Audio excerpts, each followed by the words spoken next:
पहला सौदा में आप सबका स्वागत है और बाजारों के खुलने की तैयारी प्री ओपनिंग सेशन में हमारे साथ हमारे एक्सपर्ट्स हैं जय ठक्कर और गौरांग शाह। वायदा कारोबार की रणनीति देने के लिए अब हमारे साथ एंजल ब्रोकिंग के डेरिवेटिव हेड सिद्धार्थ भामरे भी कार्यक्रम में शामिल हो चुके हैं। सिद्धार्थ, स्वागत है आपका भी सीएनबीसी आवाज पर। नमस्कार। पहला सवाल तो आपसे लूंगा, बाजार में क्या कहीं कोई डायरेक्शन दिख रहा है क्या? निफ्टी और बैंक निफ्टी में किधर जाने वाले हैं, ऊपर या नीचे, और क्या ट्रेड करेंगे आप? Good morning Anil ji. Direction clear है, which is on the down side, लेकिन जो नीचे की तरफ से बाइंग आई 2 दिन पहले, उसकी वजह से वेदर ऑन चार्ट्स और डेटा में लोगों को ऐसा लग रहा है कि बॉटम बन गया है और काफी सारे स्टॉक्स अट्रैक्टिव लग रहे हैं। लेकिन मुझे लगता है कि ये मोरलेस एक ट्रैप सॉर्ट ऑफ है। आप देखिए कि आईवीज थोड़ी बढ़ रही है। लोग अभी दिसंबर में रेट हाइक की बातें करना फिर से स्टार्ट कर दिए, तो लिक्विडिटी नहीं दिख रही है मार्केट में। क्लियरली अगर आप एफआईएस का डेटा भी देखें तो कैश मार्केट में ये एक्सपायरी में अराउंड 6,500 करोड़ की बिकवाली ऑलरेडी कर चुके हैं। इंडेक्स फ्यूचर्स में अराउंड 5,500 का सेल फिगर है, with unwinding of long position और थोड़ी बहुत फॉर्मेशन ऑफ शॉर्ट पोजीशंस भी हुई है। पुट कॉल रेशियो 0.72 के आसपास है। नाउ जी, साल में 2 या 3 बार हम लोग बात करते हैं कि अगर पुट कॉल रेशियो 0.7 के आसपास आता है तो मार्केट में एक बाउंस आता है, और ये काफी लोग को अभी पता चल गया है और एक कॉमन स्टोरी हो गई है। ये सोच के भी काफी लोग ये सोचे कि यहां से थोड़ा बहुत बाउंस आ सकता है मार्केट में। लेकिन ये पुट कॉल रेशियो नीचे इसलिए आया है क्योंकि एफआईएस ने काफी सारी कॉल राइटिंग की है। अगर आप उनके इंडेक्स फ्यूचर्स की इंडेक्स ऑप्शंस का अगर आप डेटा देखो तो 70% राइज इन ओपन इंटरेस्ट हुआ है ये सीरीज में एफआईएस का इंडेक्स ऑप्शंस में।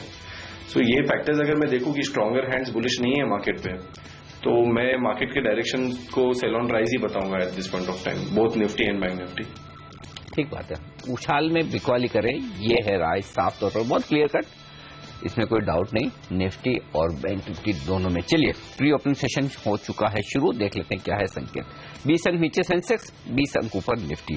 शांत शुरुआत, कोई खास रुझान ऊपर या नीचे का नहीं। भारतीय एयरटेल लेकिन है 10% ऊपर, एचडीएफसी 3% ऊपर, अंबुजा में है तेजी 3% की, और एक्सिस बैंक 2% मजबूत। कमजोर क्या है? कोटक 9% नीचे, लेकिन उससे ज्यादा जो सही शुरुआत हुई है वो है रुपए की। कल 66 का लेवल तोड़ के बंद हुआ था, 66 रुपए 2 पैसे पर रुपया, और आज फिर से संकेत कमजोरी के 66.12। तो रुपए में धीरे धीरे धीरे धीरे नीचे के लेवल्स आ रहे। आज 10 पैसे की कमजोरी करेंसी मार्केट में आपको फिर से दिखेगी। 66 रुपए 12 पैसे के आसपास का लेवल इस वक्त आपके सामने।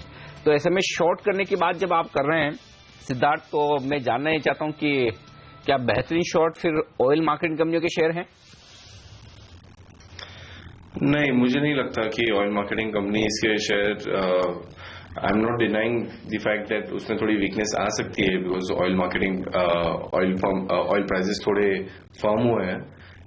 लेकिन मुझे लगता है कि हाई बीटा स्पेस जैसे प्राइवेट सेक्टर बैंक्स हैं, एलएनटी है, ये स्टॉक्स में लास्ट 2-3 दिन में ऐसा लग रहा होगा कि अरे बॉटम बन गया है और नीचे से अच्छा बाइंग आया है। लेकिन आई स्टिल फील दैट ये हाई बीटा स्पेस जो है ये रिस्पॉन्सिबल होगा मार्केट को नीचे ले जाने के लिए। Private sector banks, L&T, BHEL, Infosys, Tata Motors में अच्छा रन अप आया है, वहां से मुझे लग रहा है कि एक करेक्शन आ सकता है। Reliance can come down to 900 levels. Then 2 wheeler space में even Bajaj auto, Hero MotoCorp, ये शॉर्टिंग कैंडिडेट्स लग रहे हैं। तो I think high beta large cap stocks में मैं तवज्जो देगा ज्यादा शॉर्ट करने के लिए, rather than oil marketing company जिसका वेटेज एनीवेज इंडेक्स में कुछ खास है नहीं। यहाँ पर एक शेयर गौरांग, उस पर आपकी राय लेना चाहूंगी, इरोस, क्योंकि ये काउंटर काफी विवादों में था ऑफ लेट, काफी इसकी धुलाई हुई है।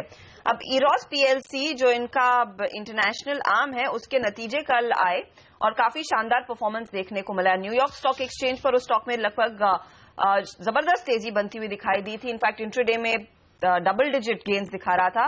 फाइनली 26% की तेजी देखने को मिली थी, फाइनली 5-6% ऊपर जाकर टिका है। अब कंपनी ने अपने कॉन में ये कहा है कि जो भी रिपोर्ट्स आई थी और जो शॉर्ट सेलर्स ने सिर्फ ये देखा था, इनके बिग टिकट फिल्म्स को ही फोकस में रखा था। कंपनी ने काफी रीजनल फिल्म्स डिस्ट्रीब्यूट की है, काफी स्मॉल बजट फिल्म्स भी डिस्ट्रीब्यूट की है, और उस पर किसी की नजर नहीं गई। आज क्या रिकवर कर सकता है ये शेयर न्यूयॉर्क स्टॉक एक्सचेंज के इसके प्रदर्शन के बाद? एक्चुअली एक और बात गौरांग, 5% का इसका हो गया सर्किट, क्योंकि इतने सर्किट लगे हैं, छोटा छोटा होकर 5% का रह गया। कल ऊपर का सर्किट भी मारा, नीचे का भी मारा, और आज प्री ओपनिंग सेशन में फिर से ऊपर का सर्किट है। हर्षदा जी, अनिल जी, स्टॉक के ऊपर तो मैं राय नहीं दूंगा, लेकिन ये ऊपर नीचे का सर्किट और 20% का 10%, 10% का 5%, और जिन खबरों के बीच जूझ रहा है शेयर, मेरे ख्याल में सूरत हाल में तो मैं आपके दर्शकों या निवेशकों को यही कहूंगा कि और भी कई स्टॉक्स है बाजार में, आपको ऐसे स्टॉक्स में क्यों पसंद करना है जहां पर ऊपर नीचे का सर्किट और वाद विवाद में जूझ रहा है शेयर। ओके, चलिए ऊपर नीचे के सर्किट वाले स्टॉक से दूर है। 5% ऊपर 5% नीचे वाले में मामला समझ में नहीं आता, इसलिए मैं चार्ट्स पर आपकी राय भी नहीं ले रहा हूं जय। नहीं तो जनरली जब फंडामेंटल राय नहीं आती तो हम पूछते हैं कि चलो चार्ट पे पूछ ले, अनलेस कि आपको चार्ट पे कुछ दिख रहा हो साफ साफ कि बड़ा ओवरसोल्ड है और ऊपर जा सकता है, ऐसा कुछ है क्या?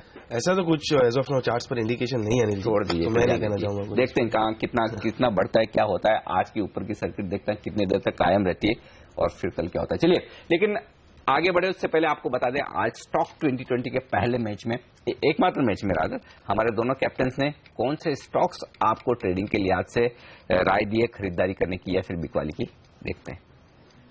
पूरी टीम पे एक बार जल्दी से नजर डाल लेते हैं। एसआर ऑयल तेहरान इसमें स्टेक खरीदना चाहता है, हालांकि कंपनी मना कर रही है, लेकिन स्टॉक में रन अप देखने को मिल सकता है। इन्फोसिस एडीआर में काफी कमजोरी देखने को मिली कमेंट्री के बाद, तो बिकवाली करके चले। यहाँ पे ओरिएंट पेपर्स एक वैल्यू अनलॉकिंग की खबर चल रही है, इस वजह से सेक्टर लगता है यहाँ पर खरीदारी की सलाह बनती है। केनरा बैंक फंड इन्फ्यूजन सरकार की तरफ से 950 करोड़ का, वो इसके लिए ट्रिगर होगा। एनआईआईटी और फ्यूचर कंज्यूमर एंटरप्राइजेस, ये दोनों ही स्टॉक वैल्यू पिक के तौर पर सामने आए। अंसल हाउसिंग एक बेस्ट रियल एस्टेट पिक है, सेक्टर वक्त खरीदारी करनी चाहिए। टाटा मोटर्स बेहतरीन नंबर्स, आप मंथली देखिए या जो भी देखिए, वो इसकी वजह से खरीदारी की सलाह होगी। लेकिन कावेरी सीड्स और गेल कल के उछाल में जो ये स्टॉक चले थे, आज में लगता प्रॉफिट बुकिंग होगी, दोनों में ही बिकवाली की सलाह होगी। हमारी टीम पे नजर डाल लीजिए, खरीदारी पर ज्यादा फोकस है। इरोस इंटरनेशनल, इरोस पीएलसी के बेहद स्ट्रांग नंबर्स, मैनेजमेंट ने अपनी चुप्पी जो थी उसके बाहर आया है, क्लैरिफिकेशंस दिए हैं, शायद स्टॉक में अच्छा मूव आए। डिशमन फार्मा अपॉर्चुनिटी लॉस जरूर है इस कंपनी के लिए, पर वो काफी तक शायद कल प्राइस इन हो गया है। थोड़ा सा कॉशियसली, थोड़ा सा कंजर्वेटिवली यहाँ पे ट्रेड करने की जरूरत है। स्ट्रिक्ट स्टॉप लॉस लगाएं क्योंकि बहुत तगड़ी प्रेशर आया है। एचओईसी ऑयल एंड गैस स्पेस में सिलेक्टिव बाइंग पर फोकस है हमारा। नई गैस प्राइसिंग पॉलिसी बेहद इंकरेजिंग नजर आ रही है, रडाप रखना चाहिए। Mindtree, Reliance infra, hero MotoCorp, आज के 3 ऐसे स्टॉक जहां पे हमें लगता है शायद कमजोरी के साथ कामकाज हो सकता है, इनमें बिकवाली करने की सलाह है। Anantraj Delhi based, NCR based real estate company, huge land bank है। रियल एस्टेट स्पेस में पिकअप का सबसे ज्यादा फायदा शायद इस कंपनी को मिलता हुआ नजर आए। रेलवे स्टॉक्स पे आज हमने खासतौर पे फोकस करा है। रेलवे स्टॉक्स में इंटरेस्टिंगली अगर आप माइन्यूटली देखेंगे तो कई सारे स्टॉक्स में तो एफआईएस, डीआईएस लगातार स्टेक बढ़ाना शुरू कर चुके हैं ऑलरेडी। टीटागढ़ वैगन्स, टेक्सटाइल और पिन्नार इंडस्ट्रीज, तीनों में खरीदारी करने की सलाह। तो ये सभी शेयर हैं जो हमारे स्टॉक 2020 के कैप्टन्स ने आज चुने हैं, अपनी टीम में रखे हैं। लेकिन कुछ और शेयरों पर आप राय लेते हैं, खासतौर से डीबी रियल्टी, जिस पर कल काफी ज्यादा बिकवाली का दबाव आया। आज हमने मैनेजमेंट से बात की और उन्होंने कहा है कि जो कुछ गिरवी शेयर एसटीसी के पास थे, उसमें से एक हिस्सा बिका है। लगभग 13 लाख शेयर एसटीसी ने कल बेचे थे। आप प्री ओपन में देखिए 6% की तेजी दिख रही है मैनेजमेंट की बातचीत के बाद। आपकी क्या राय रहेगी? टेक्निकली क्या और टूट सकता है शेयर कल की गिरावट के बाद, या फिर अब थमेगा?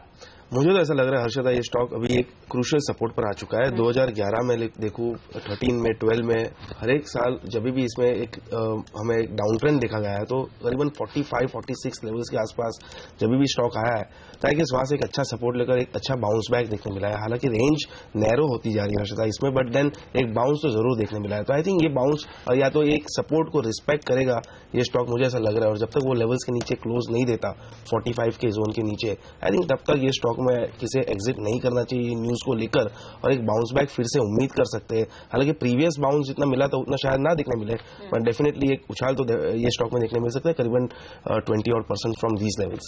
उछाल की संभावना दिख रही है चार्ट्स पर कल की भारी गिरावट के बाद। आज देखिए प्री ओपन सेशन में वो शेयर 6% ऊपर है। देखेंगे फाइनली ये कैसे खुलता है। पूजा त्रिपाठी हमारे साथ एक बार जुड़ रही हैं। पूजा, बताइए ट्रेड के लिहाज से जानकारों ने कौन से दूसरे शेयर चुने हैं, आइडेंटिफाई किए हैं? जी, शुरुआत बिकवाली के कॉल से करेंगे। फर्स्ट स्टेप कैपिटल के कृणाल दायमा ने फार्मा काउंटर सन फार्मा में बिकवाली करने की राय दी है। इनका मानना है कि 3 से 4 दिनों में गिरावट देखने को मिल सकती है। 725 के लेवल तक यहाँ पर गिरावट देखने की उम्मीद है, इसलिए बिकवाली करके चलने की राय। इसके अलावा दूसरे कॉल में JKDViewpoint.com के JK दोषी ने banking stock bank of Baroda में फ्यूचर लेवल्स पर बिकवाली करने की राय दी है। इनका मानना है कि 3 दिनों में काफी कमजोरी देखने का अनुमान है। प्राइस में भी काफी प्राइस चार्ट में भी कमजोरी देखने को मिल रही है और 164 तक के लेवल्स ये स्टॉक आपको दिखा सकता है। और आखिरी कॉल में आके ग्लोबल के राकेश बंसल ने मिड कैप काउंटर अनंत राज में खरीदारी करने की राय दी है। 2 से 3 दिनों में इनका मानना है कि अच्छी तेजी देखने की उम्मीद है। 38 तक के लेवल्स देखने को मिल सकते हैं। 3 में से 2 कॉल्स में जानकार बिकवाली करने की राय दे रहे हैं। लेकिन बाकी के 2 ट्रेडिंग कॉल्स और देने के लिए इन्हें हमारे साथ जय ठक्कर हैं इस वक्त स्टूडियो में। जय, बताएं कहां पर है आपकी राय खरीदारी या बिकवाली की? अनिल जी, जैसे मैंने कहा कि बैंक निफ्टी में थोड़ा एक और अपसाइड देखने मिल सकता है और आई थिंक जिसमें बाय करने चाहिए, तो उनमें से एक इलाहाबाद बैंक में मुझे ऐसा लग रहा है कि लास्ट 1-2 दिनों से हमें जो तेजी देखने मिल रही है, कहीं ना कहीं मुझे ऐसा लग रहा है कि शॉर्ट टर्म बॉटम फॉर्म हो चुका है इलाहाबाद बैंक में और अराउंड 73.90 का एक स्टॉप लॉस लगाकर उसमें एक तेजी कर सकते हैं ट्रेडर्स। ऑन दी अपसाइड 79.80 का एक टारगेट रहेगा। ये 2 से 3 दिनों में मैं एक्सपेक्ट कर रहा हूँ कि ये टारगेट्स अचीव हो जाने चाहिए। सेकेंड है BHEL, जिसमें लास्ट 2 दिनों से एक अच्छी कैंडल्स फॉर्म हो रही है। डेली चार्ट्स पर kind of spinning top candlestick pattern form हो रही है, जो बताता है कि शॉर्ट टर्म में एटलीस्ट ओवरसोल्ड हो चुका है ये स्टॉक और वहां से एक थोड़ा बाउंस देखने मिल सकता है। और ये बाउंस में करीबन 188 के लेवल्स में देख रहा हूँ ऑन दी अपसाइड और 174 का एक क्रूशियल सपोर्ट बन चुका है, तो that should be the stop loss. ये भी लगभग मुझे ऐसा लग रहा है 2 to 3 ट्रेडिंग सेशंस में हमें देखने मिल सकते हैं। चलिए, भेल जैसे काउंटर में तेजी की पोजीशन ली जा सकती है, 188 का टारगेट वहां पर, और साथ ही इलाहाबाद बैंक में भी तेजी करे 80 के टारगेट के लिए। गौरांग, एक और शेयर जो आज नजरों में रहेगा वो है डिशमिन फार्मा। मैनेजमेंट से हमारी बात हुई, उन्होंने कहा क्लोविस को लेकर चिंता नहीं करनी चाहिए। USFDA ने सिर्फ उनसे कुछ जानकारी मांगी है, वो कंपनी दे देगी। और डिशमिन के लिए इस समय तो ज्यादा रेवेन्यू एक्सपोजर नहीं है क्लोविस की तरफ से। स्टॉक आज संकेत दे रहा है कि 4% ऊपर खुलेगा। क्या आप खरीदना चाहेंगे डिशमिन जैसे शेयर को, जहां पर ये थोड़ा सा विवाद USFDA का नाम आता है और हम देखते हैं स्टॉक्स में गिरावट आती है, तो क्या करना चाहिए आज निवेशकों को? ये डर तो फार्मास्यूटिकल सेक्टर को लेकर के काफी है हर्षदा। USFDA हमने हाल ही में डॉक्टर रेड्डीज के ऊपर कार्रवाई देखी, उसके पहले सन फार्मा, उसके पहले ल्यूपिन और अब ये indirectly Dishman pharma to Clovis Oncology. As a disclosure 160-165 के आसपास हमने हमारी कवरेज खरीदारी की निकाली थी और लक्ष्य करीबन 240 के रखे थे और वो बहुत ही बेहतरीन तरीके से मुकम्मल हो चुके हैं। उसके पश्चात हमने कोई रिवाइज रिपोर्ट नहीं निकाली है, तो मैं टिप्पणी नहीं कर पाऊंगा। ओके, लेकिन आप मुझे बताइए सिद्धार्थ, वायदे बाजार में जो तमाम फार्मा कंपनियां हैं, चाहे वो वॉकहार्ट हो, स्ट्राइड्स आको लैब हो, वहां पर हमने साफ संकेत कल देखे हैं। वॉकहार्ट में फ्रेश लॉन्ग ऐड हुए, स्ट्राइड्स में कुछ शॉर्ट कवरिंग देखने को मिली। क्या मौका है इस समय फार्मा में पैसा लगाकर कुछ कमाने का? Harshada, we need to understand कि मार्केट में ज्यादातर फंड मैनेजर्स का क्या ओपिनियंस है। बहुत ज्यादा लोग बुलिश नहीं है, लेकिन रिटेल का पैसा आ रहा है मार्केट में। लास्ट 2 महीने से अगर आप देखोगे तो FIs are selling in cash market, DIs are buying in cash market. और DIs इसलिए बाय नहीं कर रहे क्योंकि बहुत बुलिश है, they are expecting 25-30% return. They are saying we are expecting 10 to 15% return. लेकिन they are trying to invest, they have this mandate कि 95% of money you have to invest in market, and they are investing in defensive sectors and specially pharma. इसलिए हम देख रहे हैं कि pharma में बहुत ज्यादा फॉल नहीं है। हालांकि डॉक्टर रेड्डीज में एक बड़ा फॉल आया था उसके नतीजे को लेके, but otherwise we are seeing buying at lower levels in pharmaceutical sector. इसमें हमारे प्रिफर्ड पिक, और ये मैं फंडामेंटली कहना चाह रहा हूँ rather than more to do with derivatives, doctor Reddy's है सन फार्मा में, और F&O पर्सपेक्टिव से अगर मैं देखूं जहां पे मुझे लॉन्ग बिल्टअप दिख रहा है और क्लियरली एक अपवर्ड ट्रैक्शन दिख रहा है, तो ग्लेनमार्क फार्मा है। तो ये 3 स्टॉक के ऊपर ज्यादा ध्यान है। ओके, लेकिन एक और खबर जो अभी तक कंफर्म नहीं है, लेकिन जिसकी बात की जा रही है, कि शायद नीतीश कुमार के जो शपथ ग्रहण समारोह में मोदी जी जा सकते हैं। गौरांग, क्या बाजार के लिए इस खबर के कोई मायने हैं कि सुलह समझौते, जीएसटी और दूसरे अहम बिल को पास करवाने के लिए सरकार का रुख थोड़ा लचीला हो रहा है? हमने ये भी खबरें सुनी, जो वित्त मंत्री जी परसों कह रहे थे कि मनमोहन सिंह जी से मिले हैं, दूसरे कांग्रेसी नेताओं से मिल रहे हैं, तो क्या जो एक वो बड़ा ऐसा सरकार ने मन बना लिया था कि हम झुकेंगे नहीं, अब उस रुख में कहीं नरम होता हुआ दिख रहा है? अगर मोदी जी जाते हैं बिहार तो फिर क्या बाजार खुश हो गए कैसे? देखिए अनिल जी, पहले तो मैं राजनीति का बहुत बड़ा माहिर जानकार नहीं हूं, लेकिन एक बात समझता हूं कि राजनीति में आपको ये बात नहीं रखनी चाहिए कि आप झुकेंगे नहीं, क्योंकि राजनीति एक ऐसी चीज है जो आपको झुका सकती है, पहली बात। दूसरी बात, अब ये शपथ ग्रहण समारोह में जाए या नहीं जाए, मेरे ख्याल से ज्यादा महत्वपूर्ण बात है कि आप जो बात कर रहे हैं उसको जमीनी स्तर पर उतारें और वहां पर कुछ कामकाज करें। चुनाव तो राष्ट्रीय स्तर पर और नेशनल लेवल पर होते रहेंगे, लेकिन जिस तरीके से समय बीतता जा रहा है, बातें काफी सुनी है, अब हम यहाँ पर जो बातें की है उस पर मुकम्मल करें और जमीनी स्तर पर कामकाज हो, इसकी उम्मीद रखते हैं। ओके, तो शायद कुछ कामकाज हो, इसकी संभावना बन सकती है, देखते हैं। लेकिन जेट एयरवेज 3.5% नीचे दिख रहा है प्री ओपनिंग सेशन में, और स्पाइसजेट 1%, इंटरग्लोब भी 2% नीचे। तो एविएशन स्टॉक्स पर आज करेक्शन है। इन्फोसिस इसकी गिरावट रुकने का नाम नहीं ले रही, अब भी 2% नीचे है ये स्टॉक। मेरे ख्याल से 3 दिन में 6 से 7% की गिरावट। अब क्या ट्रेड बनता है, इन्फोसिस या फिर कोई और आईटी शेयर में इस गिरावट के बाद?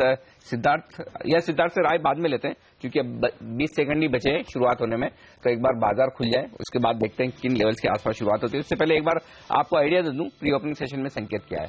25 अंक नीचे सेंसेक्स है और 15 अंक नीचे निफ्टी है, लेकिन प्री ओपनिंग सेशन में एक संकेत और आपको पढ़ना जरूरी है, वो ये कि निचले स्तर से थोड़ी रिकवरी हुई है। हांगकांग के बाजार अब महज 10 अंक नीचे है, तो थोड़े थोड़े ऊपर आते हुए जरूर नजर आए हैं बाजार। निक्केई के बाजार 0.5% ऊपर है इस वक्त 120 अंकों की तेजी के साथ। चलिए, भारतीय बाजारों में पहली टिक आपकी स्क्रीन पर आने की तैयारी में। लग तो रहा है 7,800 को होल्ड करेंगे, इतना जल्दी से तोड़ेंगे नहीं। शुरुआती कारोबार में कम से कम 50 अंक नीचे है सेंसेक्स और निफ्टी पर 20 अंकों का नुकसान। यह है पहला आपके सामने भाव आता हुआ बाजार का। 60 अंक नीचे सेंसेक्स, 25 अंक नीचे निफ्टी, 7,815 का लेवल। कमजोर क्या है? इन्फोसिस 2.5% का नुकसान, लगातार तीसरा दिन बड़ी कमजोरी का। डॉक्टर रेड्डी 1% कमजोर। वेदांता, ओएनजीसी जैसे दिग्गजों में थोड़ी थोड़ी कमजोरी इस वक्त आपको नजर आएगी। मजबूत क्या है? कोई खास नहीं। टेक महिंद्रा 1% के मुनाफे के साथ सबसे टॉप गेनर। टाटा मोटर्स, भारतीय में थोड़ी बहुत खरीदारी। आईटीसी कल की मजबूती को आगे बढ़ाता हुआ। लेकिन इन्फोसिस को छोड़ दे तो कोई खास ऐसी कमजोरी वाले शेयर है नहीं। इन्फोसिस और वेदांता 2 ही शेयर आपको ऐसे नजर आएंगे जो थोड़े कमजोर है। आइए वायदा कारोबार की तरफ आ जाइए, यहाँ पर देख लेते हैं कौन से शेयरों में एक्शन है। जीएमआर इंफ्रा 1.5% मजबूत है आज पहली टिक पर। आईआरबी इंफ्रा 1.5% मजबूत। लगता है इंफ्रा शेयरों में इंटरेस्ट बन रहा है लोगों का। जस्ट डायल, जेन इरिगेशन जैसे ट्रेडर्स के पसंदीदा काउंटर, ये जो मिड कैप काउंटर है, मदरसन सुमी, यहाँ पर थोड़ी खरीदारी हो रही है। लेकिन एक भी स्टॉक ऐसा दिख नहीं रहा कि जो आपको लगे कि बड़ी तेजी दिखा रहा हो, मामूली सी तेजी है। इन्फोसिस टॉप लूजर 2% नीचे, माइंट्री 2% नीचे, इंडिया बुल्स हाउसिंग में 1% का नुकसान, कावेरी सीड में 1% का नुकसान। ये इस वक्त का शुरुआती रुझान। और हर्षदा कोई खास एक्शन नहीं दिख रहा। मिड कैप और स्मॉल कैप शेयर एकदम फ्लैट ट्रेड कर रहे हैं। बैंक निफ्टी सिर्फ 3 पॉइंट ऊपर है। सेंसेक्स निफ्टी भी डायरेक्शन की तलाश में। चुनिंदा शेयर है जहां मिलेंगे बिल्कुल। इरोस जैसे हम कह रहे थे कि इसमें कुछ रिकवरी आएगी। देखिए आज खुलते ही अब लगभग 5% के अपर सर्किट की तरफ ही बढ़ रहा है वो काउंटर। 212 पर ट्रेड करता हुआ। डिशमैन कंपनी ने ये क्लैरिटी दी है, सफाई दी है कि क्लोविस जो ऑन्कोलॉजी है, अमेरिकी कंपनी जिसके लिए कॉन्ट्रैक्ट रिसर्च का काम करते हैं, इस समय ज्यादा रेवेन्यूज क्लोविस से आने की संभावना नहीं है। वो गाइडेंस में उन्होंने फैक्टर भी नहीं किया था, तो स्टॉक में कल जो धुलाई हुई वो कुछ रिकवर होता हुआ शेयर 4% ऊपर खुला है। यही स्थिति डीबी रियल्टी में भी देखने को मिली। डीबी रियल्टी का शेयर भी आज देखिए करीब 5% ऊपर खुला है। आईवीआरसीएल जैसे आप कह रहे थे कि यहाँ पर इंफ्रा कंपनियों में काफी ज्यादा जोश, काफी इंटरेस्ट देखने को मिला है। पिछले 2-3 हफ्तों से हमने देखा है कई लोगों ने आके कहा है कि छोटी इंफ्रा कंपनियों में अब समय आ गया है खरीदारी करें। शायद उसी का असर इस समय देखा जा रहा है। श्री रेणुका शुगर, ये देखिए काफी तगड़ा वॉल्यूम प्लेस में खुलते ही बहुत बढ़िया वॉल्यूम्स पर ट्रेड कर रहा है शेयर, 5% ऊपर है। अनफॉर्चुनेटली ये स्टॉक ट्रिपल डिजिट में एक समय होता था, आज देखिए करीब 20 रुपए के नीचे का शेयर बन चुका है। ये दूसरे कुछ रुपए का 7.5 रुपए का लो बना है।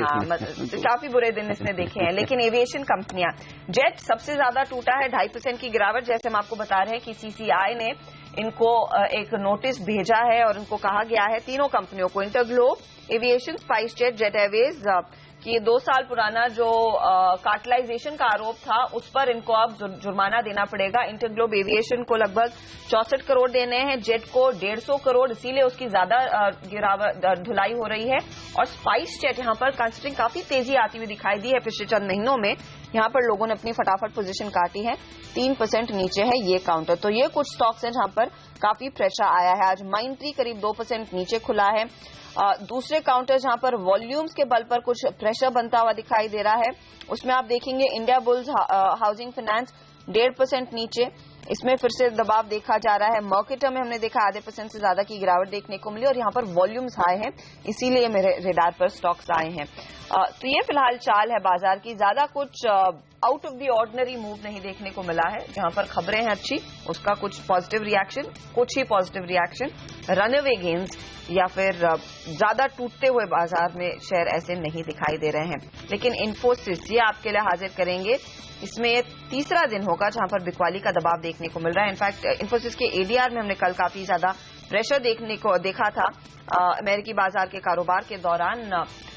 गौरांग, बताइए, जो कंपनी ने मार्जिन्स को लेकर तीसरे तिमाही के लिए चेतावनी दी है, क्या और टूटेगा शेयर? अब फिर से 1000 पर आ रहा है, क्या 1000 के नीचे भी दिख सकता है?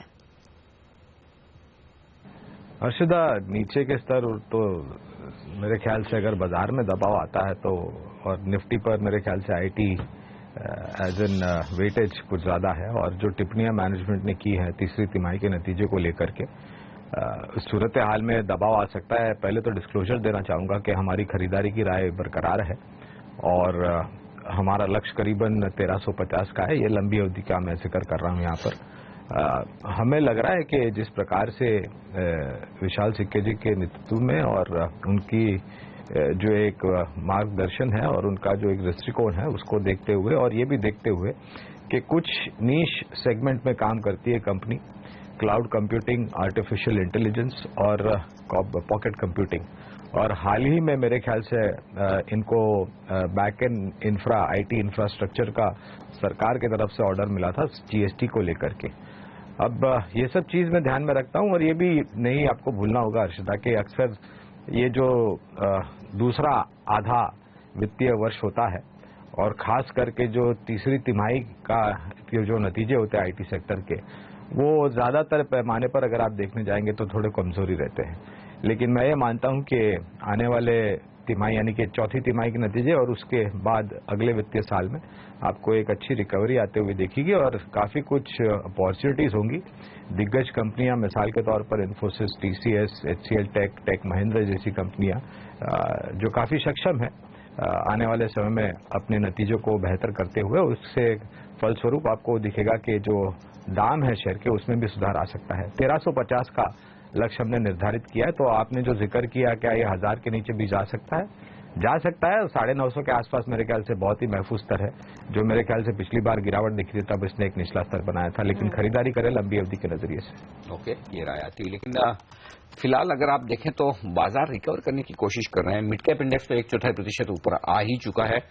अब शुगर शेयरों में बड़ी जबरदस्त तेजी बन रही है। ये सारे शेयर बताऊं, उससे पहले स्टॉक 2020 के हमारे बजर्स आज भारी भरकम तेजी के साथ और कारोबार कर रहे हैं। देखिए, पहले तो आशीष की टीम में इरोस और डिशमैन दोनों ही स्टॉक उन्होंने बड़ी हिम्मत करके खरीदारी की राय दी और दोनों ही स्टॉक जमकर तेजी दिखा रहे हैं, इरोस भी और डिशमैन भी। रेलवे स्टॉक में टीटागढ़, टेक्स रेल, पेनार तीनों ही मजबूती दिखा रहे हैं, जहां पर खरीदारी की राय उनकी थी। और रेलवे स्टॉक्स के अलावा बिकवाली की राय माइंट्री और हीरो मोटो में आशीष ने दी थी और ये शेयर थोड़े कमजोर हैं आज के सेशन में। शुरुआती कारोबार में जो आशीष ने राय दी, शुगर शेयरों पर तकनीकी तौर पर कोई चार्ट पर आपको लगता हो अभी भी दमदार प्रदर्शन कर सकता है इतना भागने के बाद?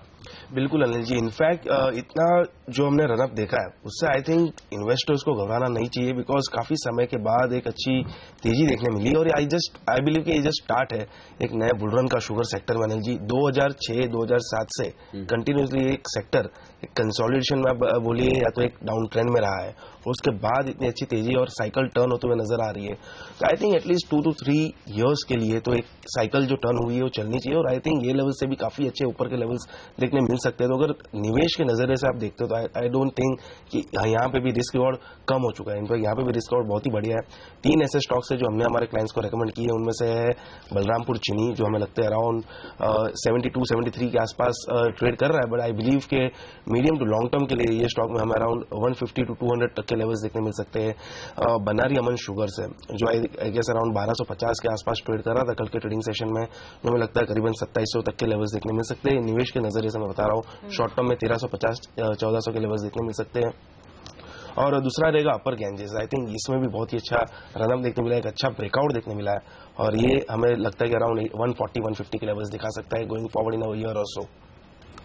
चलिए, ये है फिलहाल 2 पिक्स, अपर गैंजेस और बनारी अमन। लॉन्ग टर्म निवेश के लिए आप खरीद सकते हैं, लेकिन आज ज्यादा एक्टिव है श्री रेणुका शुगर, जहां पर हमने देखा है तेजी आई है। बनारी का नाम लेते ही वो स्टॉक अब थोड़ा बहुत पॉजिटिव टेरिटरी में आता हुआ।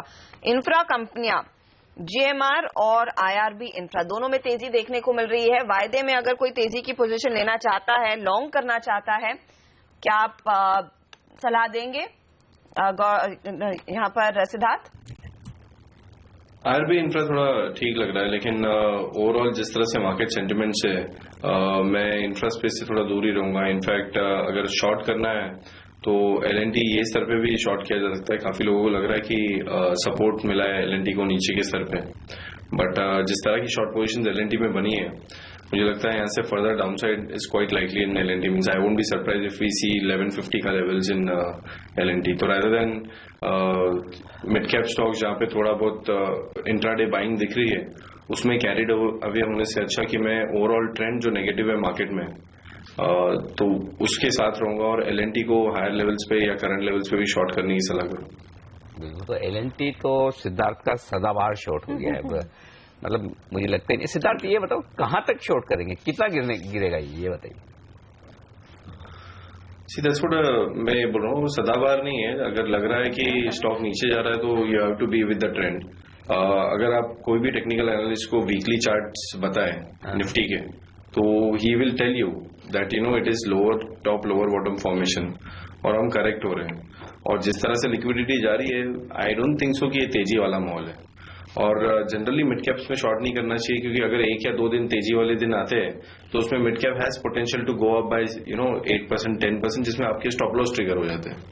तो that's the reason I am more adamant on shorting on large cap stocks. अब एलएनटी अगर आप देखो काफी ऊपर के स्तर से करेक्ट हो रहा है। बीच में इसने अच्छा स्ट्रांग बाउंस बैक बताया जब मार्केट भी 7500 से 8400 है, लेकिन ये पूरा बाउंस बैक एलएनटी में शॉर्ट कवरिंग की वजह से हुआ था। इसमें लॉन्ग फॉर्मेशन दिखे ही नहीं थे बिल्कुल। और अब जब ये वापस करेक्ट हो रहा है, अब इसमें हम स्ट्रांग शॉर्ट फॉर्मेशन दिख रहे हैं। तो बोथ फ्रॉम टेक्निकल और डेरिवेटिव्स की डेटा अगर आप कंबाइन करें, और जिस तरह से मैक्रो नंबर्स नहीं है, अर्निंग डिसअपॉइंटमेंट है, फंडामेंटल पे अगर आप थोड़ा बहुत ऐड करें तो कुछ पॉजिटिव है नहीं। लोग कहते हैं कि valuations might be fairly valued या cheap at these levels, but एक बार अगर लिक्विडिटी निकल रही है तो valuation can go to under valuation, और अगर लिक्विडिटी रहती है तो ओवर वैल्यूएशन भी होता है। तो only because it is available at fair price मैं नहीं समझता हूँ कि एलएनटी में फॉल रुकेगा इतनी जल्दी। और हम इंफ्रा कंपनियों की बात कर रहे थे अनिल, यहाँ पर एक अपडेट आ रहा है कि सीईआरसी ने जीएमआर इंफ्रा के फेवर में एक यहाँ पर डायरेक्टिव दिया है और उसका शायद फायदा मिलता हुआ। इनके एक पर्टिकुलर पावर प्लांट के लिए था और टैरिफ उसमें कुछ 1 रुपए बढ़ गया है, जो पहले 2 रुपए 97 पैसे था, अब FI15 के लिए 3 रुपए 97 पैसा रहेगा। अब देखना होगा क्या ये रेट्रोस्पेक्टिवली इनके हाथ पैसे लगेंगे कि क्या होगा। फाइनल टैरिफ ऑर्डर पास किया आंध्र प्रदेश का कमालंगा प्लांट है इनका एनर्जी का। एक्चुअली ये काफी लंबे समय से मामला अटका हुआ था। अब सीआरसी ने क्या किया है, इनके लिए पहले तो वित्त वर्ष 2014 से एरियर्स देंगे, यानी कि जो इन्होंने कम टैरिफ में पावर बेचा उसकी इनकी भरपाई होगी। अच्छा, आगे के लिए अब रेट बढ़ाए, 2 रुपए 97 पैसे पहले जो 1 रुपए बढ़ गया है, तो ये एक बड़ा पॉजिटिव है। अच्छा, दूसरा कंपनी ये कह रही कि इस ऑर्डर से कंपनी का ऑपरेटिंग प्रॉफिट में 120 करोड़ का इजाफा होगा। और ये भी देखिए कि FI14 के लिए 1 रुपए बढ़ा है, 3 रुपए 97 पैसे। FI15 के लिए भी वो रिवीजन हुआ है और शायद उसी कैलकुलेशन पर वो 100 करोड़ से ज्यादा का भुगतान कंपनी के हाथ लगे। और एक और बात जो यहाँ पर आ रही है कि देखिए दूसरी तिमाही में 4 करोड़ का लॉस किया था इस वाले प्लांट ने, महीने। अब इसके सामने 133 करोड़ का प्रॉफिट आएगा। ये एक्चुअली ये पीटीवी पावर कंपनियां, इंफ्रा कंपनियों के लिए बड़ी पॉजिटिव खबरें हैं कि ये इस तरह के जो डेवलपमेंट हो रहे हैं, जो बदलाव हो रहे हैं, और कोई खास बड़ी आश्चर्य की बात नहीं, क्योंकि मैं आज हर्षदा ये देख भी रहा था कई सारे फंड मैनेजर्स जिनके अक्टूबर के महीने में कौन से स्टॉक्स एक्शन में आए हैं जो उन्होंने नए ऐड किए, तो 2-3 इंफ्रा कंपनियों के नाम उसमें सामने आए, जिसमें जीएमआर इंफ्रा भी था। तो इंफ्रा कंपनियों में अब फंड्स का भी इंटरेस्ट बनता हुआ दिख रहा है। तो जीएमआर इंफ्रा, एक क्विक चार्ट पर चेक ले लेते हैं। जय है हमारे साथ। जय, जीएमआर इंफ्रा के लिए क्या लेवल्स आप देख रहे हैं? अरे जी, बहुत ही बढ़िया लग रहा है ये चार्ट्स पर। इनफैक्ट एक अच्छा रिवर्सल पैटर्न फॉर्म हो रहा है डेली चार्ट्स पर, और ये हमारे रडार पर भी है। करीबन 14 रुपया 60 पैसे का एक लेवल है on the upside. I think अगर वो क्लियर करता है ये स्टॉक आज के ट्रेडिंग सेशन में, या तो कभी भी आई गेस, तो उसके ऊपर हमें इमीडिएट बेसिस पर 17, 17.5 के लेवल्स देखने मिल सकते हैं in the very short term. I think about 14.60 एक लॉन्ग पोजीशन इनिशिएट कर सकते हैं ये स्टॉक में 17, 17.5 के लिए। 17.5 का टारगेट फिलहाल आ रहा है। स्टॉक आज 7% उछला है इस खबर पर। इस पर आगे कुछ और बात करेंगे, मैनेजमेंट को भी लेकर आएंगे सीएनबीसी आवाज पर, उनसे जानेंगे कि वाकई में कितना फायदा मिलेगा। इस शेयर पर हमारी नजर आगे बनी रहेगी। चलिए, वक्त एक छोटे से ब्रेक का, और ब्रेक के बाद लौटेंगे। हमारे साथ जुड़ेंगे पीएनबी मेटलाइफ इंश्योरेंस के सीईओ संजय कुमार साहब, उनसे जानेंगे बाजार पर उनकी राय। बने रहिए हमारे साथ।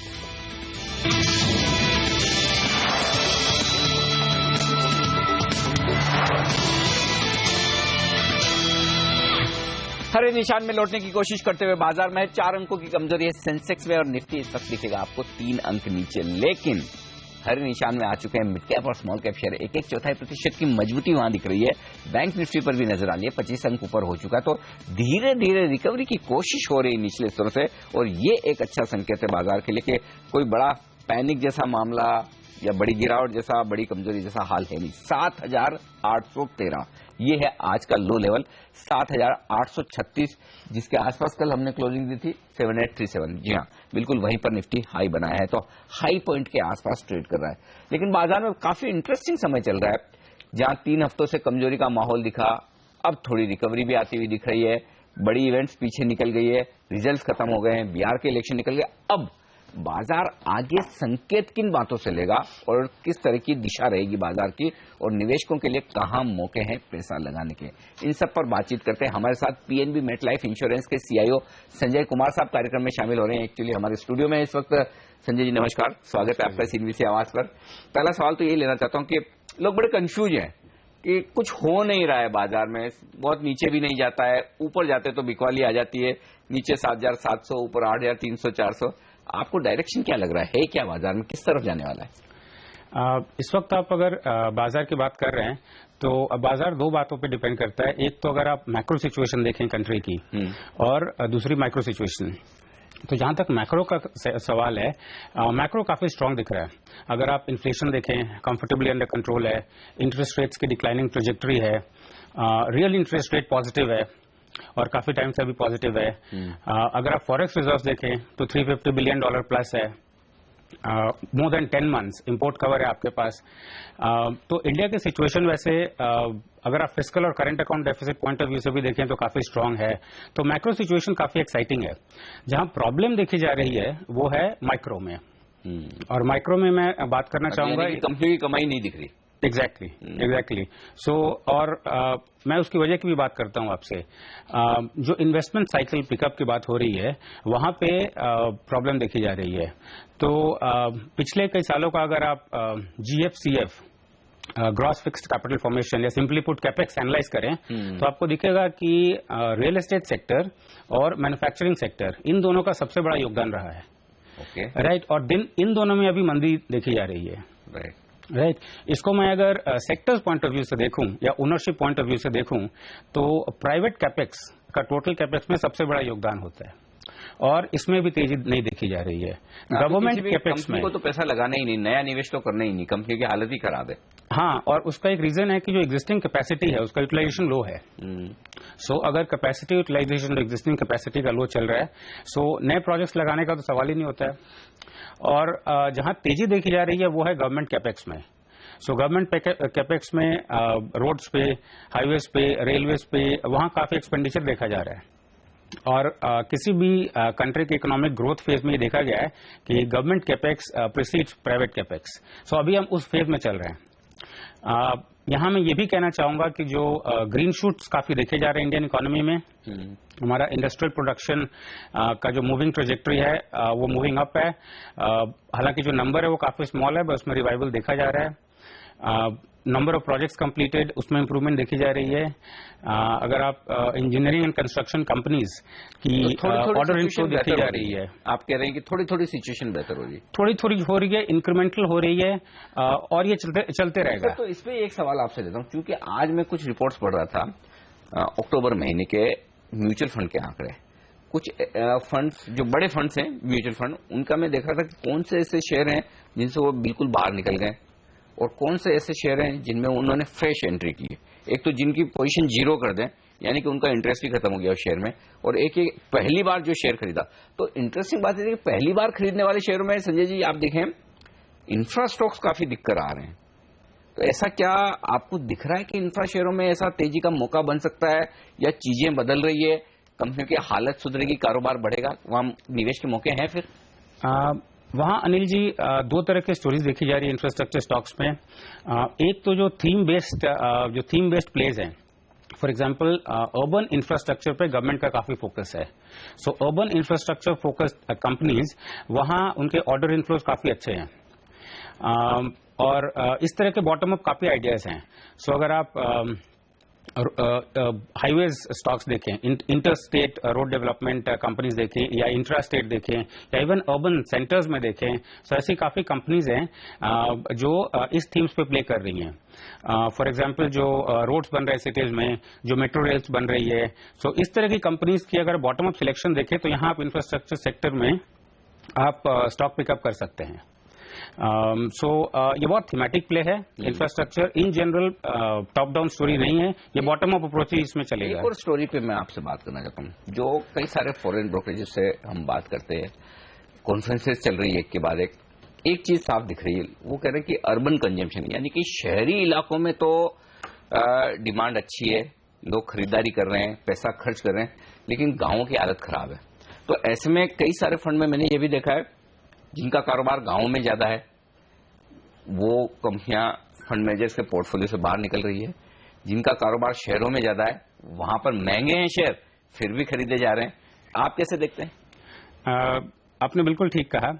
जो अर्बन फेसिंग कंपनीज हैं उसमें दो तरह के थीम्स प्ले कर रही हैं। एक तो जो डिक्लाइनिंग इंटरेस्ट रेट है उसकी बेनिफिशियरीज जो कंपनीज हैं उन पे काफी फोकस है पोर्टफोलियो मैनेजर्स का। फॉर एग्जांपल अगर देखें आप automobile companies, private sector banks, mortgage companies, housing finance companies, mortgage companies, consumer durable financing companies, right, ये सब जो कंपनीज हैं वो बिग बेनिफिशियरीज हैं ऑफ डिक्लाइनिंग इंटरेस्ट रेट। तो and with in these companies जो अर्बन फेसिंग है उसमें काफी फोकस है, बिकॉज अर्बन सेक्टर में देखा गया कि रिवाइवल है, डिमांड रिवाइवल हो गया है। रूरल सेक्टर में जैसे आपने कहा कि वीकनेस है और वहां इंप्रूवमेंट आने में भी टाइम लगेगा, और इसी वजह से जो कंपनीज रूरल फेसिंग है, यहाँ जहां जिन कंपनीज में रूरल बिजनेस एक बिग कंपोनेंट होता है, वहां से आप देखेंगे लोग अभी इन्वेस्टमेंट निकाल रहे हैं। ओके, तो गांव वाली कंपनी में थोड़ा सा सावधान रहें, जहां पर डिमांड की लेकर अभी भी सिचुएशन थोड़ी ढीली है। एक और बात सर मैं जो पूछना चाहता हूं आपसे ऑटो कंपनियों को लेकर, क्योंकि इस बार ऐसा लग रहा है त्योहारी सीजन में मांग अच्छी बढ़ी है, खासतौर से दो पहिया वाहनों की, मोटरसाइकिल, बाइक्स ये बिक रही हैं। पैसेंजर व्हीकल्स, कारें छोटी छोटी वाली जो 3 लाख 5 लाख 7 लाख रुपए की रेंज वाली छोटी कारें हैं, वो डिमांड अच्छी हो रही है, और खासतौर से बड़े शहरों में नहीं, छोटे शहरों में। क्या आपको लगता है कि इन शेयरों में पैसा लगाने का मौका है? देखिए, जो ऑटो सेक्टर की कंपनीज हैं, जो ऑटो सेक्टर्स, जो ऑटोमोबाइल परचेज होते हैं, उसमें ओनरशिप कॉस्ट एक बहुत बड़ा कंपोनेंट होता है, उसमें काफी डिक्लाइन हुआ है, both in terms of interest rates और फ्यूल कॉस्ट, उसमें रिडक्शन देखा गया। तो टोटल कॉस्ट ऑफ ओनरशिप एक व्हीकल का है वो कम हो चुका है। दूसरी बात, काफी नए मॉडल्स लॉन्च हुए हैं, राइट, और ओवरऑल पेनिट्रेशन अभी भी पैसेंजर व्हीकल्स का काफी कम है इंडिया में। सो और ओवरऑल कंज्यूमर सेंटिमेंट काफी इम्प्रूव हुआ है अर्बन एरियाज में। सो ये सब अगर आप एक होलिस्टिक पर्सपेक्टिव में देखें तो वहां आपको रिवाइवल देखा गया ऑटोमोबाइल सेक्टर में। बिल्कुल, तो चलिए ऑटो सेक्टर में रिवाइवल है, इंफ्रा कंपनियों में सेलेक्टिवली रिवाइवल है। सेलेक्टिवली रिवाइवल का मतलब यह है कि सारी कंपनियां अच्छा करेगी ऐसा नहीं, जहां कंपनियों की बैलेंस शीट ठीक ठाक है वहां पर फोकस करें। शहरी इलाकों का कंजम्पशन चल रहा है, खर्चा कर रहे लोग, वहां पर आप पैसा लगा सकते हैं। ये कुछ एक बेहतरीन मौके बताए हैं निवेश के संजय जी ने हमें आज सुबह। बहुत बहुत शुक्रिया सर आपका हमारे लिए वक्त निकालने के लिए और हमें राय देने के लिए। लेकिन जिस बात की जिक्र आप कर रहे थे ऑटो कंपनियों की, उसी पर हम फोकस करेंगे कि ऑटो सेक्टर में इस बार त्योहारी सीजन में किस तरह का रिवाइवल दिखा है, इस पर हम बातचीत करेंगे। इस ब्रेक के बाद हमारे साथ एक देश की दिग्गज ऑटो कंपनी के टॉप मैनेजमेंट कार्यक्रम में शामिल होंगे। होंडा मोटर्स के मैनेजमेंट से हम बात करेंगे कि इस बार किस तरह की उन्होंने सेल्स किए त्योहारी सीजन में और आगे के लिए संकेत क्या है, इस ब्रेक के बाद।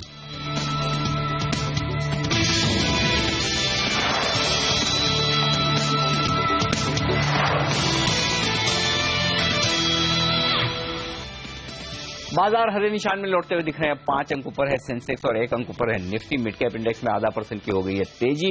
बैंक निफ्टी भी मजबूत 1/4%। फोकस करते हैं त्योहार के सीजन पर और ऑटो कंपनियों पर फोकस करते हैं, क्योंकि इस बार ऐसा लग रहा है कि ऑटो कंपनियों की बिक्री काफी जबरदस्त बढ़ी है। खासतौर से ये त्योहारी सीजन जो शुरू हुआ है नवरात्रि से लेकर दिवाली तक का, काफी जबरदस्त बिक्री होती हुई दिखी है। वाकई में जो फील मिल रही है, जो एक संकेत आ रहे हैं कि बड़ी बिक्री हुई है, ये जानने की कोशिश करते हैं। देश की दिग्गज ऑटो कंपनी है Honda Motors and scooters India, जिसको हम शॉर्ट फॉर्म में HMSI कहते हैं। इस कंपनी के सीनियर वाइस प्रेसिडेंट सेल्स और मार्केटिंग के यदविंदर गुलेरिया साहब हमारे साथ कार्यक्रम में शामिल हो रहे हैं। गुलेरिया साहब, स्वागत है आपका CNBC आवाज पर। मैं भी कई जगह गया हूं इस त्योहारी सीजन में और जो मैंने भी फील लिया है, लोग बोल रहे कई सालों बाद इतनी बढ़िया दिवाली हुई है ऑटो कंपनियों के लिए, 2 व्हीलर के लिए भी 4 व्हीलर के लिए भी। क्योंकि आप 2 व्हीलर कंपनी है, ये बताएं जो सेंस मिल रहा है क्या वो सही है, क्या वाकई में अच्छे संकेत हैं, अच्छी बिक्री हुई है इस बार? अनिल जी, पहले धन्यवाद आपने अपने प्रोग्राम पे आमंत्रित किया है।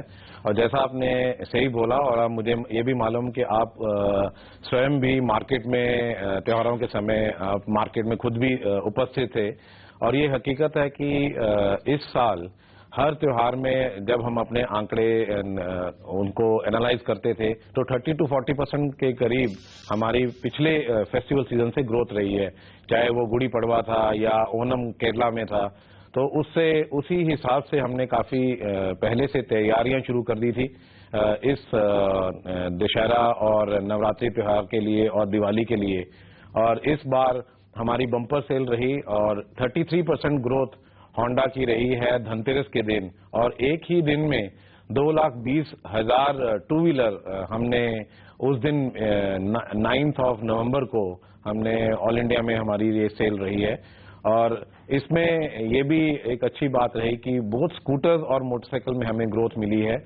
स्कूटर मार्केट में तो इस साल शुरू से ही काफी ग्रोथ रही है और हमें 50% ग्रोथ स्कूटर में मिली है और मोर देन 20% ग्रोथ मोटरसाइकिल में मिली है। तो दोनों ही सेगमेंट में हमें ग्रोथ। गुलेरिया साहब, एक्चुअली ये बड़ा सरप्राइजिंग लग रहा है, क्योंकि जब हम 2 महीने पहले तक, ये सीजन शुरू होने के पहले जितनी कंपनियों से बात कर रहे थे, क्योंकि आपकी कंपनी लिस्टेड नहीं है इसलिए आपसे बात कम होती है, लेकिन फिर भी जिन कंपनियों से बात कर रहे थे सबको ये लग रहा था कि नहीं, अभी तो ग्रामीण इलाकों में कोई खास मांग है नहीं, मानसून भी अच्छा आया नहीं है, फसल कोई बढ़िया हुई नहीं है, पता नहीं इतनी बिकेगी नहीं। तो अचानक से ये इतनी बड़ी बिक्री की वजह क्या है? कोई डिस्काउंट दिए क्या आपने?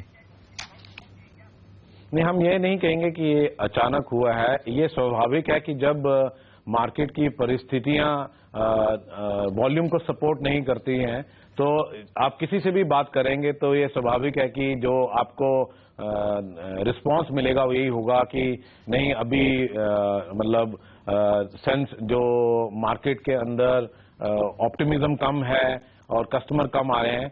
बट हाँ, होंडा, जब मैं होंडा की बात करता हूं तो हमारे नेटवर्क पे फुटफॉल्स त्योहारों से पहले आना शुरू हो गया था।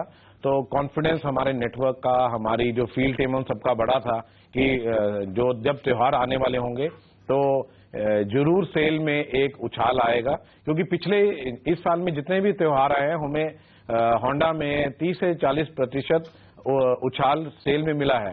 तो कॉन्फिडेंस था कि इस बार जब दिवाली में भी आएंगे तो इसी के बीच में हमारी कुछ रिजल्ट्स आने चाहिए। उसके लिए पूरी तैयारियां में हमारे नेटवर्क जुड़ा हुआ था, हमारी मार्केटिंग टीम जुड़ी हुई थी। तो रिजल्ट्स जो 33% आए हैं, ये आंकड़े भी उसी ही रेंज में आए हैं। ओके, अब ये बताएं कि ये सिर्फ त्योहारी सीजन की बिक्री थी या आगे भी कोई दमदार प्रदर्शन होने की उम्मीद रखनी चाहिए? बिकेगा या फिर जिनको लेना था, खरीदना था, खरीद लिया, अब वापस वही पुराना ट्रैक है, ज्यादा बिक्री होगी नहीं? नहीं, ये जरूर है कि त्योहार के बाद मार्केट में स्लो डाउन आता है, क्योंकि काफी लोग इन दिनों का इंतजार करते हैं, क्योंकि हमारे समाज में आज भी जो फेस्टिवल के दौरान स्पेशली टू व्हीलर्स को खरीदना या कुछ जो कंज्यूमर ड्यूरेबल को खरीदना अच्छा माना जाता है परिवार में।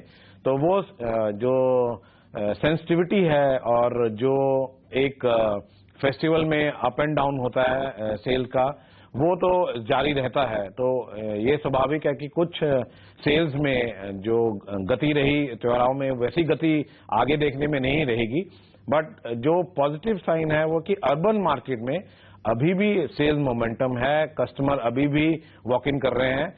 रूरल में जरूर कुछ प्रभाव होगा, कुछ स्लो डाउन, जो स्लगिशनेस पहले थी वो थोड़ा स्लो डाउन रूरल सेल्स में जरूर देखने को मिलेगा आगे जाकर। शुक्रिया गुलेरिया साहब आपका, हमारे लिए वक्त निकालकर ये एकदम हमें फर्स्ट हैंड फील देने के लिए, एकदम सीधे तौर पर बताने के लिए कि बिक्री में वाकई में अच्छा इजाफा हुआ है। तो इस बार के ऑटो कंपनी के नतीजे देखने लायक होंगे और इसी पर एक राय ली जाए। हमारे साथ बाजार के जाने माने दिग्गज और प्रभुदास लेदर के जॉइंट एमडी दिलीप भट्ट साहब कार्यक्रम में शामिल हो गए। ऑटो सेक्टर को भी बहुत क्लोजली ट्रैक करते हैं, राय रखते हैं, अच्छी उस पर पकड़ रखते हैं। दिलीप जी, क्या लग रहा है, खरीदने का वक्त आ गया है? टू व्हीलर, फोर व्हीलर कंपनियां खासतौर से जिस तरह की बिक्री इस बार नवरात्रि से दिवाली में हुई है। ये मैंने भी सुना जो ये व्यक्ति बता रहे थे कि about how the sales in Honda has really happened. मुझे लगता है कि जो हम समझे हैं कि इस बार पूरा जो फेस्टिवल जो बाइंग था वो अर्लियर इयर्स में it was getting split between the second quarter and the third quarter. यहां पर इस समय बिकॉज ऑफ दैट एक्स्ट्रा एक अधिक महीना जिसको कहते हैं हिंदू के इसमें, उसकी वजह से सब फेस्टिवल्स सेकेंड हाफ में आ गए हैं। इसकी वजह से पूरा जो बंचिंग ऑफ बाइंग जो हो रहा है वो हो रहा है बेसिकली सेकेंड हाफ में। तो और उसके पहले तक काफी दबा हुआ था। तो मैं भी शायद यही व्यू रखता हूं कि ये जो स्पर्ट या बर्स्ट ऑफ बाइंग हुआ है वो शायद सस्टेनेबल है या नहीं। हम जिस तरह से चैनल चेक करें उस हिसाब से लग रहा है कि शायद they may not be sustainable in the same with the same momentum.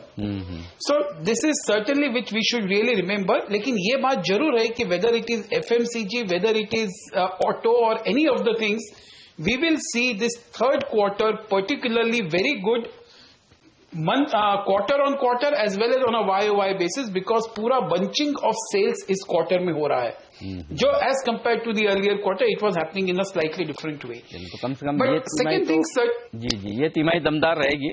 अब ये अलग बात है कि आगे ये सी बिक्री रहती है या नहीं रहती। लेकिन दूसरा सवाल मैं आपसे बाजार पर लेना चाहता हूँ। बड़ा कंफ्यूजन वाला बाजार है, कोई डायरेक्शन मिल नहीं रहा है, 7700 के नीचे जाता नहीं है, 8300 के ऊपर टिकता नहीं। कैसे ट्रेड करें ऐसे बाजार को? वेल आई थिंक अभी जितने भी जो इवेंट्स होने थे मोस्टली जो इन टर्म्स ऑफ रिजल्ट्स वो हो गए हैं। अभी एक मेजर इवेंट जिसको फेडरेट कहते हैं वो अभी भी बाकी है। तो मुझे लगता है people have gone in a pause mode. Second, जो एफआई का लगातार सेल्स हो रहा है that also, and it is not, once again I repeat, it is nothing to do with India specific, वो इमर्जिंग मार्केट को रिलेटेड है और जिसमें इंडिया एक पार्ट है। तो इसके लिए काफी आउटफ्लो हो रहे हैं एफआईएस के। So but domestic buying and the domestic inflows continue to be good. तो ऐसा लग रहा है कि शायद there could be some amount of rally, but markets will be tentative और apprehensive till the time the budget is round the corner. I think the next significant rally probably we will be able to see around the time of the budget. Maybe यहाँ से एक 200-300 point Nifty ऊपर चली जाए तो कोई नई बात नहीं है, लेकिन अगर वो Fed rate hike is factor to be taken care. So that is how I see that from here to budget, markets will remain in a very trading zone, but real शायद उछाला आएगा around the time of the budget. और दिलीप जी, ये जो छोटे छोटे sector, अलग तरह के सेक्टर्स दौड़ रहे हैं, चाय के शेयर चले, चावल के चले, चीनी के चले, सिगरेट के शेयर भी चल गए, ये हो क्या रहा है? ये सेक्टरल टर्निंग जो हो रही है, और क्या इनमें कहीं पैसा बनाने के मौके हैं कि थोड़े वक्त के लिए 5-15 दिन के लिए लगाएं पैसा और कुछ मौका बन सकता है? ऐसा कुछ आपकी भी नजर में है? देखिए, जिस तरह से कॉमोडिटीज का जो एक सडन वेव आ गया है अभी, जहां पर हम देखिए sugar shares also mood up, everything has really mood up, तो मुझे लगता है इसको एक कॉल देना बहुत डिफिकल्ट बनता है, specially even a secular call और even a call beyond 15 days और 30 डेज. तो आप कौन से किस मोड पे इसको आप कैप्चर करते हैं वो बहुत इंपॉर्टेंट है. और जिस तरह से बाजार अभी घूम रहा है, मुझे लगता है सब लोग देख रहे हैं कि एक बॉटम्स अप अप्रोच ले ले. Any positive news in any particular sector or stock will drive that particular sector or the stock up. So I think people are now becoming a little more focused on the bottoms up approach rather than looking at the entire market. Okay. आपको क्या पसंद है इस बाजार में, अगर fresh खरीदारी करनी हो तो? मैं अभी भी थोड़ा जरा कॉशियस रहूंगा. मुझे लगता है कि फार्मा शेयर्स जो इतने पिट गए हैं उनके ऊपर ध्यान देना चाहिए. आप मतलब जैसे सन फार्मा को ले लो, डॉक्टर रेड्डीज को ले लो, लुपिन को ले लो, भले उनके स्पेसिफिक रीजंस है, but entire pharma sector has been beaten and some of the stocks have come down from a recent from a high and they have corrected in a very nice way. तो इसमें जरूर concentrate करना चाहिए frontline pharma stocks में. मुझे अभी भी लगता है कि शायद ये टेक स्टॉक्स पे अभी भी ध्यान देना चाहिए. भले ये क्वार्टर थोड़ा बहुत सॉफ्ट रहेगा because of the traditional reasons why this quarter is always soft for the tech segment, लेकिन टेक सेगमेंट में जरूर ध्यान देना चाहिए. और सिलेक्ट बैंक्स के ऊपर भी ध्यान देना चाहिए, whether it is HDFC Bank or whether I would say even Axis Bank जो बहुत अच्छा करेक्शन मोड पे आ गया था, या फिर समथिंग लाइक SBI. और आप तो बड़े सेफ होकर सारे डिफेंसिव शेयर बता रहे हो, प्राइवेट बैंक जहाँ खतरा नहीं है, फार्मा में खतरा नहीं है, IT में खतरा नहीं है. एक खतरनाक सेक्टर पूछता हूँ आपको, इंफ्रा, आप खरीदेंगे क्या, बताइए, क्योंकि अब लोग इंफ्रा खरीदना शुरू कर रहे हैं. आपका भी व्यू क्या है? देखिए, जैसे मैंने कहा कि पहले कि मैं तो थोड़ा बहुत कॉशियस होकर मैं बात करूंगा, क्योंकि अगर हम देखें कि overall there is no recovery in the economy which is what we have seen. ठीक बात है. तो इस माहौल में I don't think one really needs to be very brave. But just to answer this question कि जैसे आपने बोला कि इंफ्रा में, मुझे लगता है इंफ्रा भी अभी भी अगर आप देखो कि कोई there is no visible movement which has happened, though orders have been placed but the margins are much lower. So even in infra I will be very selective. Like Ashoka Buildcon होगा तो मैं उसको जरूर मैं देखूंगा, या फिर से एक नागार्जुना कंस्ट्रक्शन है उसको देखूंगा. लार्सन टुब्रो को तो कुछ कहने की जरूरत ही नहीं है. I think that will remain a perennially a good buy. Even if they don't perform for some time, people will still be comfortable. ये कॉन्फिडेंस है कि भले एक दो क्वार्टर परफॉर्मेंस आए नहीं आए, शेयर को आप पोर्टफोलियो में जरूर रखेंगे और तभी लंबे समय में ब्लू चिप शेयरों में पैसा बनता है, जो दिलीप जी कह रहे हैं. सर, शुक्रिया आपका हमारे लिए वक्त निकालकर आज बाजार और तमाम सेक्टर्स पर अपनी राय हमारे साथ शेयर करने के लिए. बाजार एकदम शांत कारोबार दिखा रहे हैं, कोई खास रुझान है नहीं. 20-25 अंक नीचे सेंसेक्स पर है, 8 अंक नीचे निफ्टी पे है, लेकिन सेंसेक्स निफ्टी नीचे है तो mid cap share small cap share ऊपर है. बैंक निफ्टी अभी डिसाइड ही कर रहा है कि ऊपर जाना है नीचे जाना है, एकदम फ्लैट है. तो और 2 दिनों की तेजी के बाद अब इस वक्त थोड़ा सा शांति का माहौल है. कमोडिटी बाजार की ओपनिंग है और इस ओपनिंग को बताने के लिए हमारे साथ प्रियंका और आशीष हैं इस वक्त.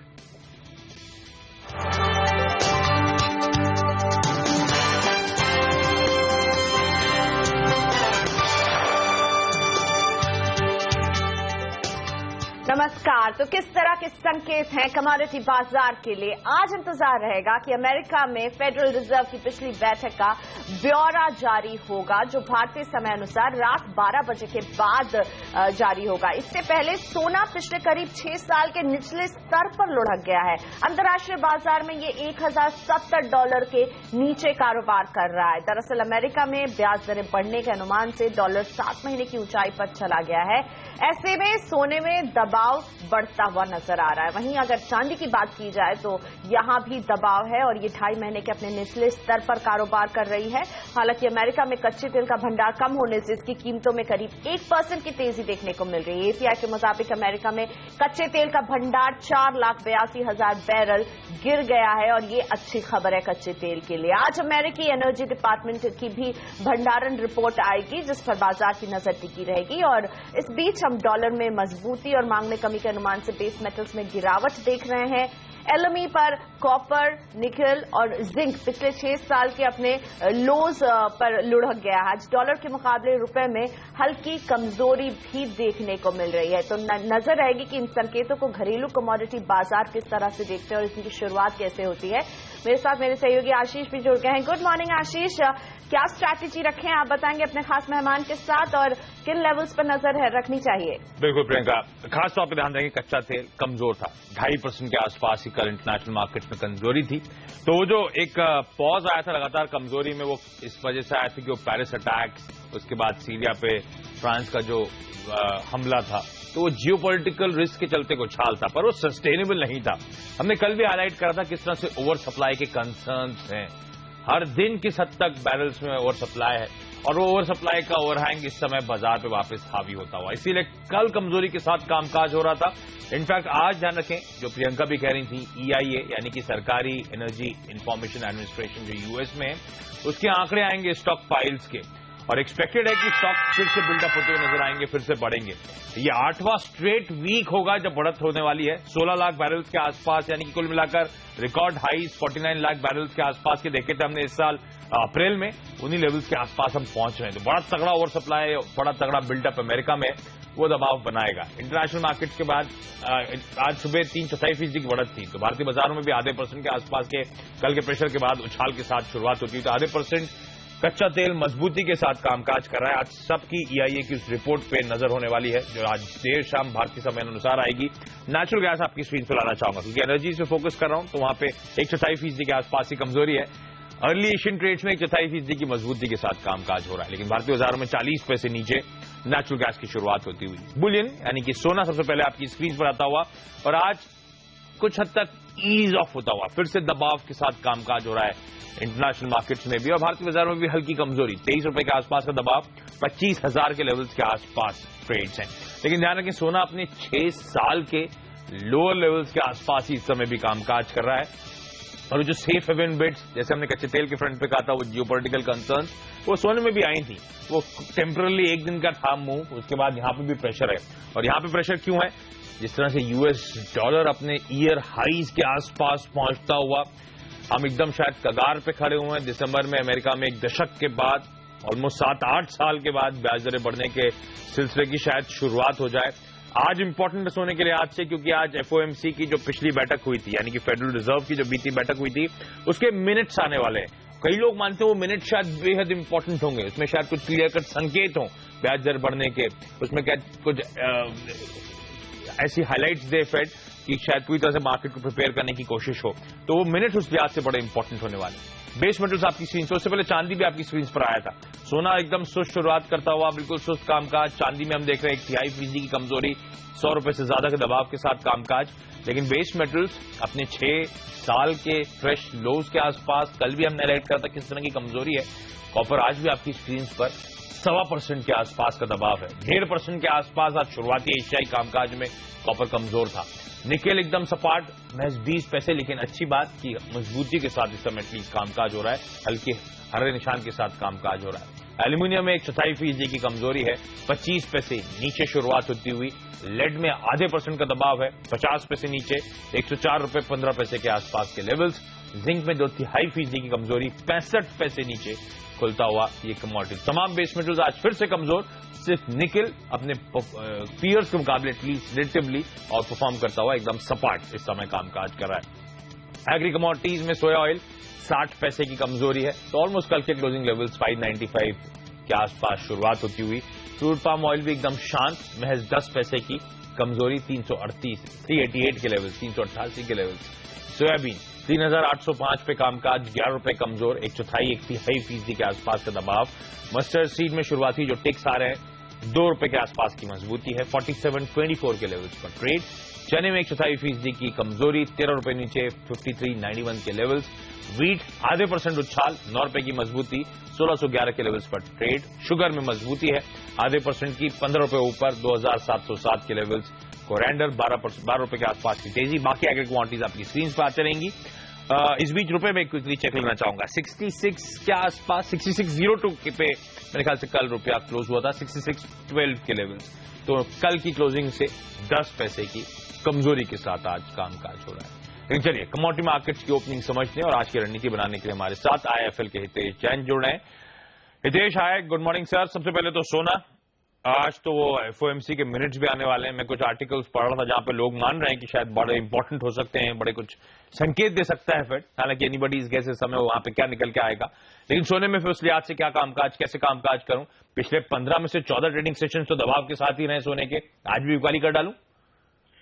देखिए, पूरे कमोडिटी पैक का जो शॉर्ट टर्म आउटलुक है will be dominated by currency induced movement, और इसमें कोई दो राय नहीं है कि जो डॉलर इंडेक्स पे तेजी दिख रही है उसमें क्लियरली यही बता रहा है कि markets are very certain about the fact that US will probably hike rates.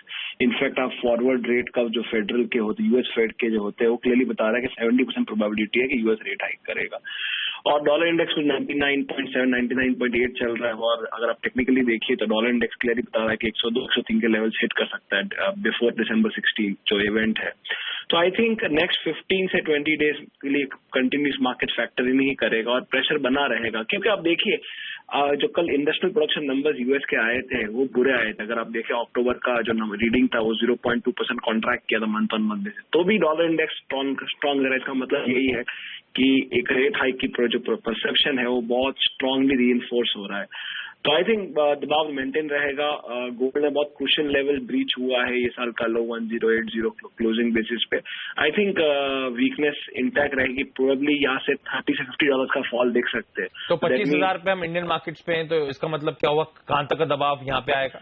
I think मुझे लगता है कि ₹1,000 की डाउन साइड अगर घरेलू बाजार में बात करें तो इट्स डेफिनेटली इन द ऑफिंग। ये ₹1,000 की डाउन साइड फेड की अगली बैठक तक या जल्दी आने वाली है? नहीं, अब मुझे लगता है फेड के पहले ही आएगा, क्योंकि फेड का एक बार रेट हाइक होने के बाद markets will derive some kind of optimism के जो ये जो लटकती हुई तलवार वो रंग खत्म हो जाएगा, वो पूरा हो गया, पर उसके पहले तो डेफिनेटली फैक्टर। अच्छा, चांदी में भी क्या सिमिलर कॉल लूं? चांदी में बिकवाली करके चलूं?